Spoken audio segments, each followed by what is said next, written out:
Hi everyone, I'm Quinzel and welcome to my Electra Daredevil build. For this project I started with all the straps. They were all red, made out of a basic spandex.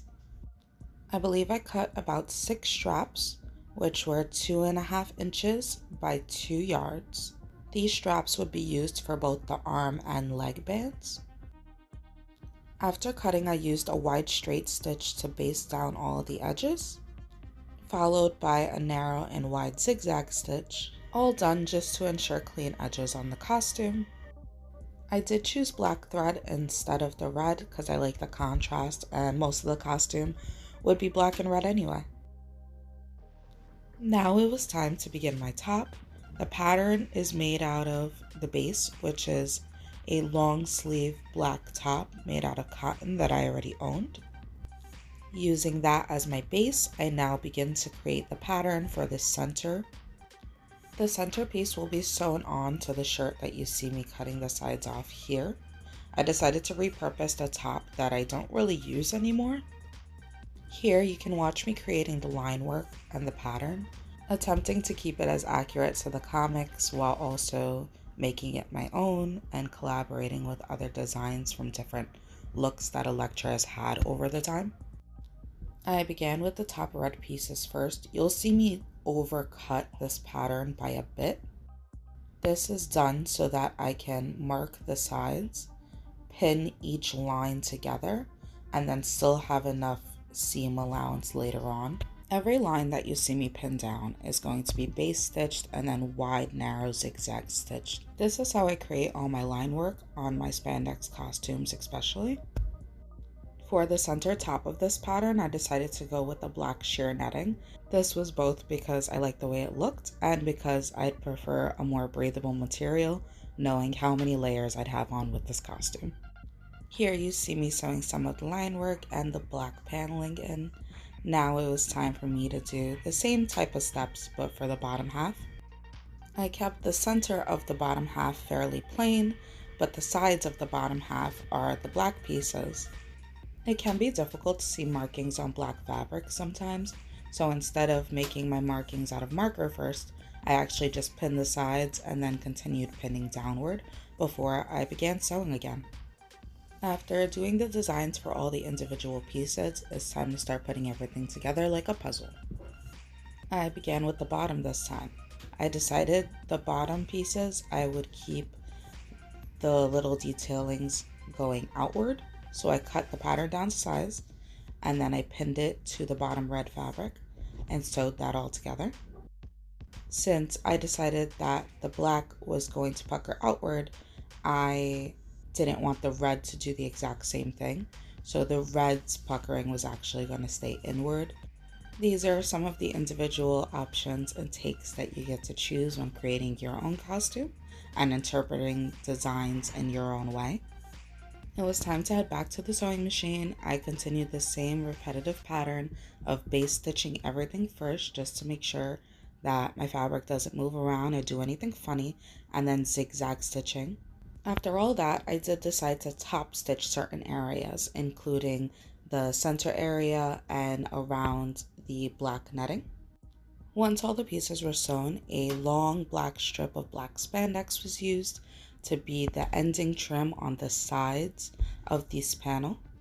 This was done by having the fabrics right side together and then flipping the trim over, sewing it the other way, and then trimming off the excess. Next up was the armbands. I used the sleeve of a spandex pattern that I already had, and I began cutting and pinning to the design that I liked. You don't have to sew each and every line down, but I will say it would help to just tack down the center ones a bit so they don't move around as much like mine did. Here you're watching me cut the center draped skirt area, which is a very simple pattern and ends up attached to the belt at the end. Be sure to pin, baste, and sew your edges of course, just like you did with every other piece. This is a very simple build, but fairly repetitive in all of its techniques. I hope that you're understanding most of it and getting a lot more help while watching me do it. Feel free to leave any comments down below. Now it's time to put the top together. I start with the spandex pieces by pinning the shoulders. I do a little more cutting on the shirt to open up the sleeves and the entire sides. I also trim the shoulders a little bit because that's where we'll be pinning first. We'll be pinning the spandex shoulders to the shirt shoulders itself and then sewing those pieces together.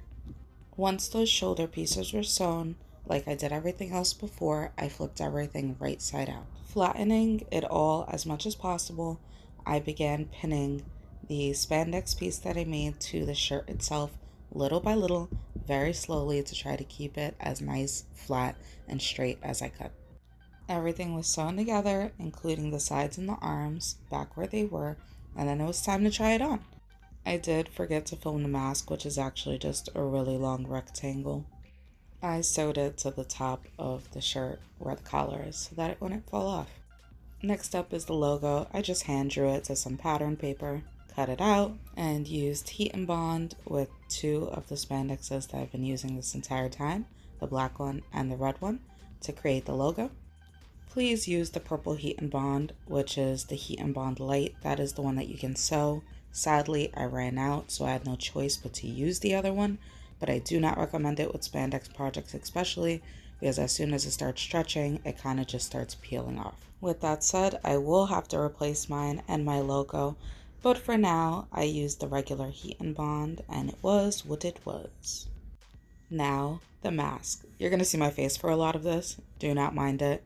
This is days of work and hours before I leave for MagFest. I was a bit of a tired mess. Con crunch is real. This is the original Worbla. Worbla is a thermoplastic that you can heat with a heat gun and shape.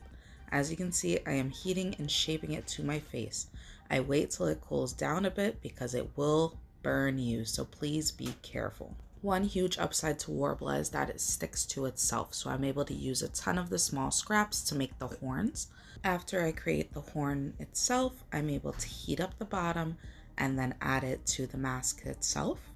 I know some people have difficulty using this product, but if you use it slowly and you get used to it, I think it's really helpful, especially for props like this. I did not have time to prime this. I do recommend especially priming the original Worbla, but I just took some red acrylic paint and painted it as you just saw, and then my costume was done for MagFest. Here you see majority of my pieces as I begin to get ready. I decided to use some of my natural hair for this, so I put my own hair into a really high up ponytail. Then putting that ponytail into this little bun thing and covering it with a wig cap. After the wig cap came my really large, really long curly wig. I adore really large comic book looking hair, so anytime that I get to do that, let alone with my natural-ish texture, it makes me very happy. I felt like this costume had a largely layered and more masculine look, so being able to have all this hair in the back gave me a bit more of the femininity that I feel like Electra has and that I really wanted. It was finally time to put the entire costume on and head down to MagFest. The costume is so comfortable and actually really easy to be in all the time. I will say the Worbla mask did get very sweaty. Thank you all so much for watching my build, and a special thank you to